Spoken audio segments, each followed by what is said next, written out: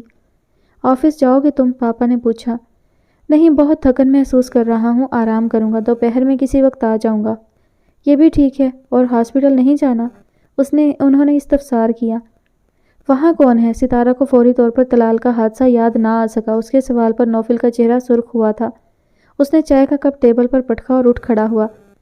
وہاں وہ شخص ہے جسے زندہ رہنے کا کوئی حق نہیں تھا، جب ہی میں نے اسے گولی مار دی، اس نے سرد مہری سے کہا تھا۔ ستارہ کا رنگ سفید پڑ گیا، اسے یقین نہیں آیا۔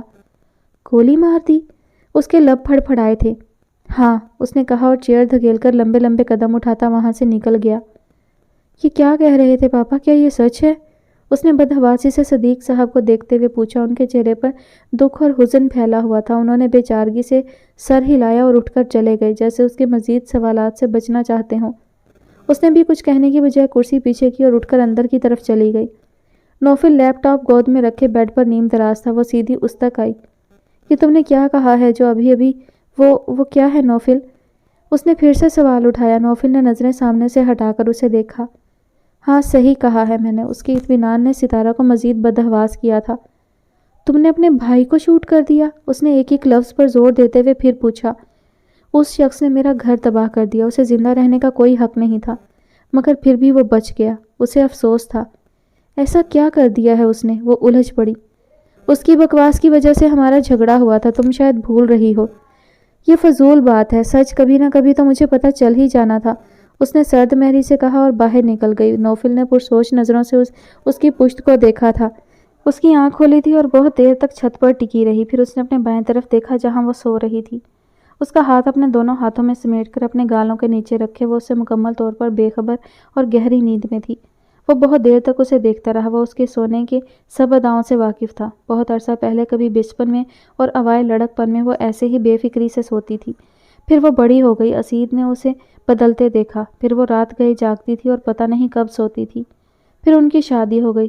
پھر وہ اس کے پاس آ گئی۔ تب وہ بہت برا سوتی تھی، بلکہ سوتی کب تھی، بس روتی رہتی تھی۔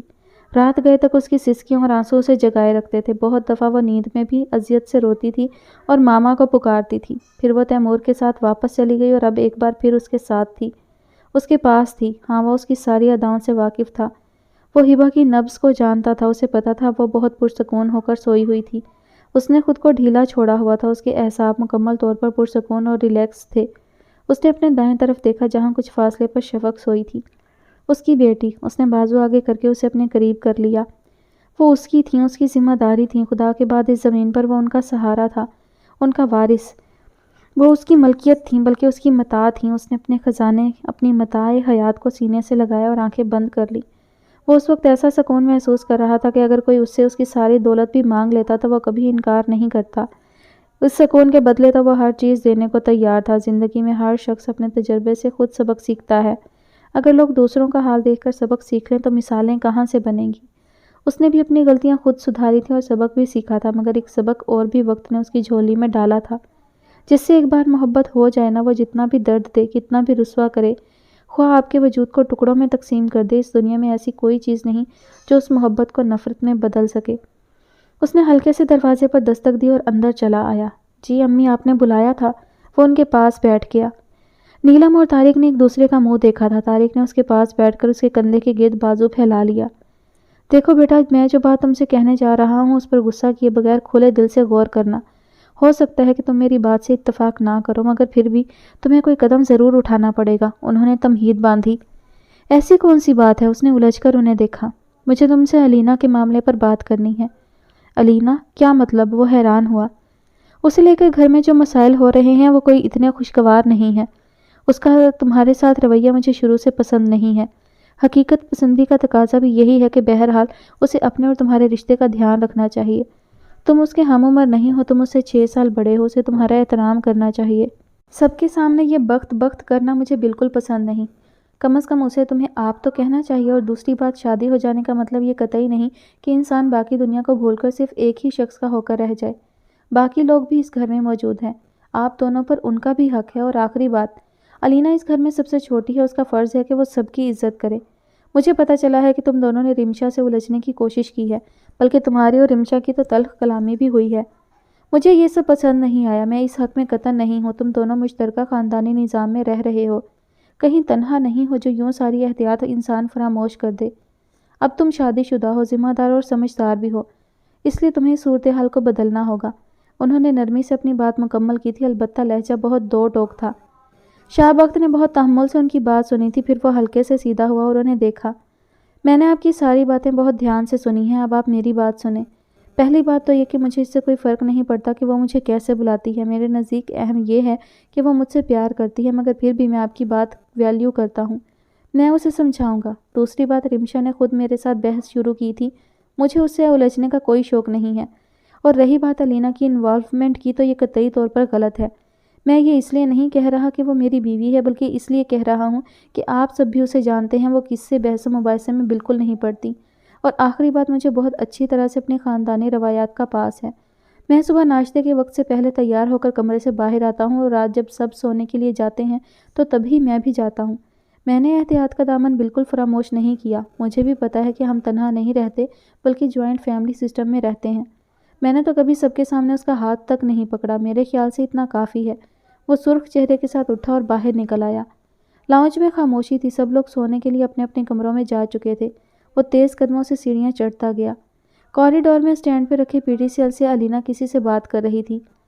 ہاں، جیسا تم نے کہا سب ویسا ہی ہو رہا ہے، تم کمال ہو، وہ ہنستے ہوئے کہہ رہی تھی۔ شاہ بخت نے بے دھیانی سے اس کی بات کو سنا۔ علینا، رات بہت ہو گئی ہے، سونے کا ارادہ نہیں؟ کس کا فون ہے؟ بعد میں بات کر لینا۔ وہ دور سے ہی بولا تھا۔ اسے دیکھ کر علینا نے جلدی جلدی فون بند کیا اور آگے بڑھ آئی۔ ستارہ ہاسپٹل گئی تھی طلال کو دیکھنے۔ وہ بالکل تندرست تھا اور شام تک اسے ڈسچارج کیا جا رہا تھا۔ ستارہ کو دیکھ کر اس کے چہرے پر سرد مہری اتر آئی تھی، جس کی وجہ سے تارا نے اس سے بس رسمی حال احوال ہی پوچھا تھا۔ وہ پاپا کی وجہ سے آ گئی تھی اور نوفل کو خبر تک نہ تھی۔ خدا معلوم اسے پتہ چلتا تو وہ کتنا مائنڈ کرتا۔ اور جب وہ گھر پہنچی تو نوفل گھر نہیں تھا۔ اس نے سکھ کا سانس لیا تھا۔ اس نے شاور لے کر بال تولیے میں لپیٹ کر اوپر کر کے سمیٹے اور وارڈروب کھول لی۔ کافی چیزیں بکھری ہوئی تھیں، اس نے سمیٹنا شروع کر دیں۔ یکایک اس کے دماغ میں ایک عجیب خیال آیا تھا۔ اس نے نوفل کی سائیڈ کے دراز کھول دیے۔ وہاں حسب توقع وہی فائلز تھیں، مگر آج اسے آنکھیں کھول کر دیکھنے کی وجہ سے وہاں ایک البم نظر آیا تھا۔ اس نے تیزی سے البم کھینچا اور باقی ساری چیزوں کو کھلا چھوڑ کر ویسے ہی بیٹھ گئی۔ البم کی بیرونی ٹائٹل پر کچھ لکھا ہوا تھا اور اسے پڑھنے میں دقت ہوئی، کیونکہ وہ اردو یا انگلش نہیں تھی، وہ یقیناً مینڈرن تھی۔ چونکہ ستارہ کو وہ پڑھنا نہیں آتی تھی، اس نے سر جھٹک کر اس کا کور پلٹا۔ وہاں 2 تصویریں تھیں، 2 خوبصورت چہرے، طلال بن مصعب اور نوفل بن مصعب۔ اگرچہ وہ دونوں ٹین ایجرز لگ رہے تھے، مگر اس کے باوجود ستارہ نے ان کو بڑے آرام سے شناخت کر لیا تھا۔ اس نے اگلا صفحہ کھولا، وہاں کچھ مزید ان کی ہی تصاویر تھیں۔ ستارہ نے بے دلی سے صفحات الٹے تھے اور پھر وہ ایک دم سے چونک گئی۔ وہاں 4 لوگ تھے، صدیق، نوفل اور طلال، اور ہاں وہ وہاں تھی ایک سیاہ فام خاتون جو ان کے ساتھ کھڑی تھی۔ اسے حیرت ہوئی، بھلا وہ کون تھی جو ان کے ساتھ یوں کھڑی تھی؟ اس نے سر جھٹک کر اگلا صفحہ پلٹا اور اس بار پھر حیران رہ گئی۔ نوفل اسی سیاہ فام خاتون کے گلے میں بازو ڈالے کھڑا تھا۔ آخر کون ہو سکتی ہیں یہ اتنی بے تکلفی؟ اس نے حیرت سے سوچا تھا، پھر اس کے ذہن میں یکدم ایک خیال آیا۔ اوہ، یہ یقیناً ان کی گورننس ہوگی، اس نے سوچا۔ اس سے پہلے کہ وہ آگے کچھ دیکھ پاتی، نوفل کی شکل دروازے میں نظر آئی۔ دونوں کی نظر ملی اور اگلے ہی لمحے نوفل جیسے اڑتا ہوا اس تک آیا تھا۔ اس نے ایک دم وہ البم اس کے ہاتھ سے کھینچا۔ یہ کون ہے نوفل؟ ستارہ نے البم اسے پکڑاتے ہوئے پوچھا۔ نوفل نے لب بھینچ لیے تھے اور اس کے چہرے پر ایک عجیب سا درد بھرا سایہ لہرایا تھا، مگر اس نے کوئی جواب نہیں دیا۔ کیا یہ آپ کی کوئی میڈ ہے؟ کافی کلوز لگ رہی ہے آپ سے، اس نے تجسس سے پوچھا تھا۔ نوفل کا رنگ سرخ پڑ گیا۔ Shut up, just shut up ستارہ، یہ میری ماما ہے، وہ چلا کر بولا تھا۔ ستارہ کا رنگ اڑ گیا۔ اس نے نوفل کو یوں دیکھا جیسے اس کا دماغ خراب ہو گیا ہو۔ نوفل اب بھینچے ہوئے لبوں کے ساتھ البم الماری میں رکھ رہا تھا۔ پھر اس نے پٹ بند کیا اور اس کی طرف مڑا۔ تمہیں یوں میری چیزوں کو دیکھنے کا پورا حق ہے، لیکن کم از کم مجھ سے ایک بار پوچھ تو لینا چاہیے تھا۔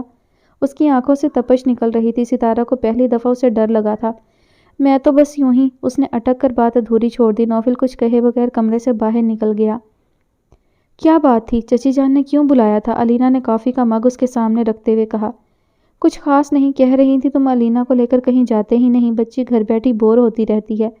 وہ بڑی خوبصورتی سے بات بدل کر اسے تسلی کروا رہا تھا۔ علینا نے اس کی بات سن کر نفی میں سر ہلایا تھا۔ مجھے کوئی شوق نہیں۔ مجھے تو ہے۔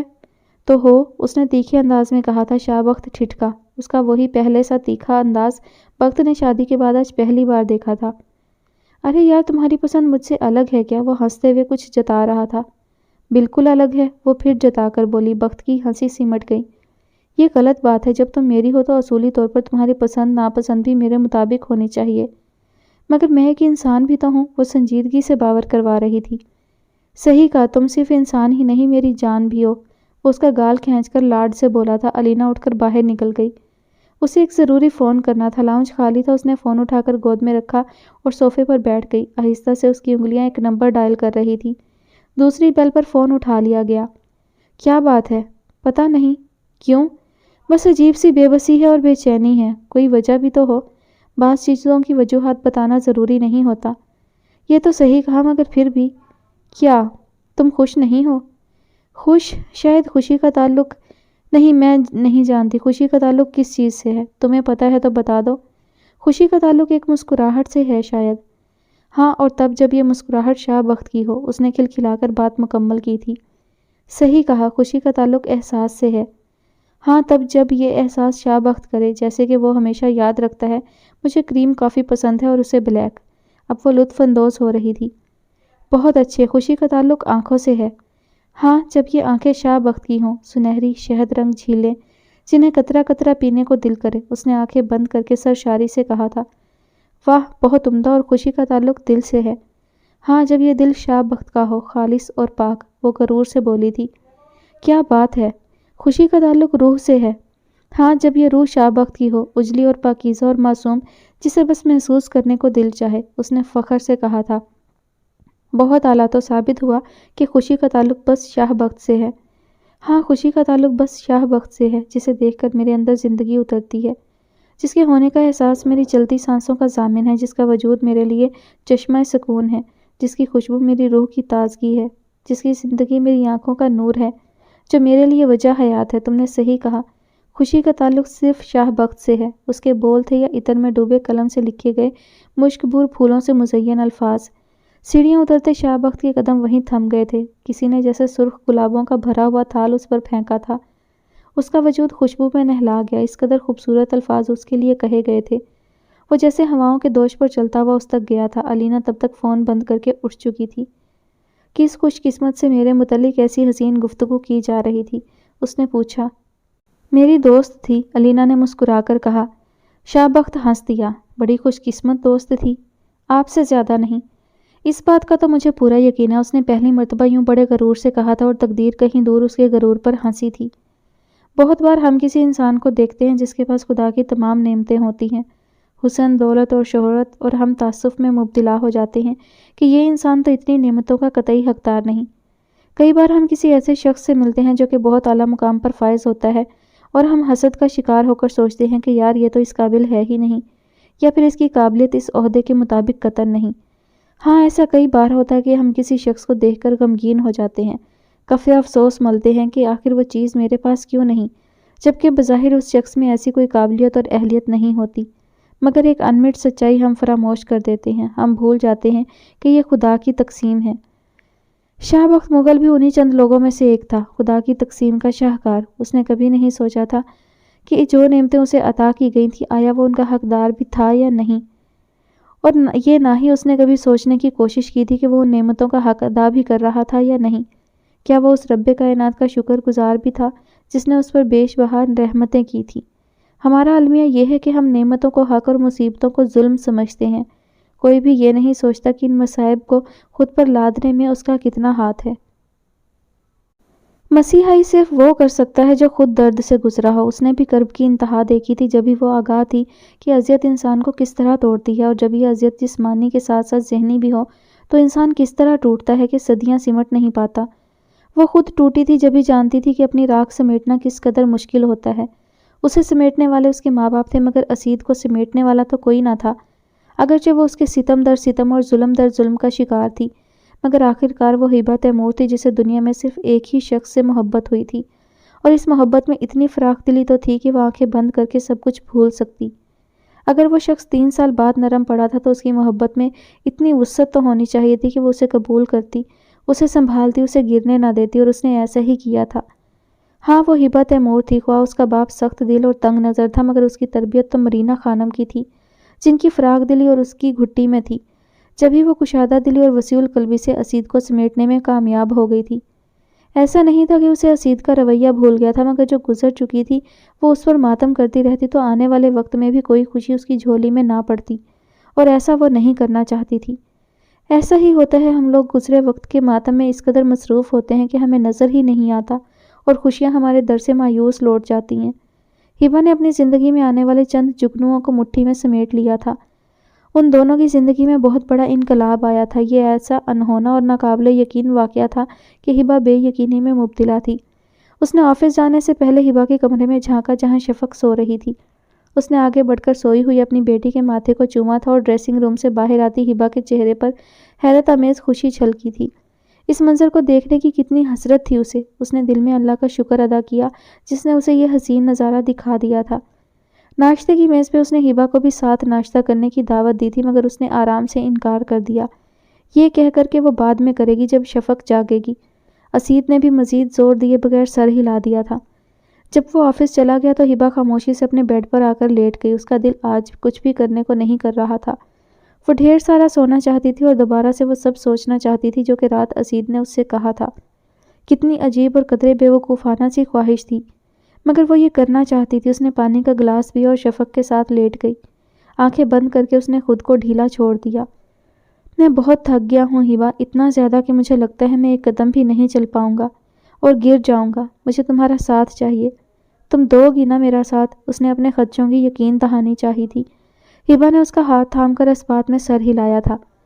میں یہ نہیں کہتا کہ سب کچھ ٹھیک ہو جائے گا، مگر میں کوشش کروں گا کہ اب کم از کم وہ نہ ہو جو پہلے ہوتا رہا۔ میں اپنی طرف سے تمہیں ہر ممکن سکون دینے کی کوشش کروں گا۔ مگر پھر بھی ہبا جو ہو چکا ہے اسے بھلانا آسان کام نہیں ہے، مگر میں ہر بار پرانی باتیں یاد کر کر کے اپنے زخم ہرے نہیں کر سکتا۔ یہ انتقام کا سلسلہ اب اور نہیں چلا سکتا میں، بہت تکلیف ہوتی ہے اس میں۔ اس نے ہبا کا ہاتھ مضبوطی سے جکڑا تھا اور اس کی آنکھیں سرخ ہو رہی تھیں۔ تمہیں درد دے کر میں خود کبھی خوش نہیں ہو سکا، شاید اس اذیت کا احساس میرے اندر اتر گیا ہے۔ میں تمہیں مسکراتے دیکھنا چاہتا ہوں، خوش دیکھنا چاہتا ہوں، بالکل ویسا جیسا تم پہلے تھی، ہنستی مسکراتی کھلکھلاتی ہوئی چڑیا جیسی۔ وہ کسی خواب کے زیر اثر تھا۔ مجھ سے باتیں کرو ہبا، میں تم سے باتیں کرنا چاہتا ہوں۔ یوں چپ نہ رہو، کچھ تو کہو۔ عرصہ ہو گیا ہے میں اکیلا ہوں، ترس گیا ہوں۔ ہبا کے اندر بارش اتر آئی تھی۔ میرے ہمسفر کا یہ حکم تھا، میں کلام اس سے کم کروں۔ میرے ہونٹ ایسے سلے کہ پھر میری چپ نے اس کو رلا دیا۔ اس کے ذہن میں بڑی شدت سے وردآمیز اشعار گونجے تھے۔ ہاں ایسا ہی تو ہوا تھا۔ اب وہ اسے بتا رہا تھا کہ کس طرح وہ پل پل مرتا رہا تھا، کیسے کیسے نہیں تڑپا تھا اپنی بیٹی کو سینے سے لگانے کے لیے، اسے اپنا کہنے کے لیے۔ ہبا بے یقینی اور خاموشی سے سنتی رہی۔ پھر اس نے نرمی سے اسید کا ہاتھ تھام کر اسے سہلایا تھا، جیسے اسے سہارا دینا چاہتی ہو۔ وقت نے اپنی رفتار بدلی تھی۔ اگر اچھے دن کے انتظار میں اس نے برا وقت دیکھا تھا تو شاید صلہ بھی ملا تھا۔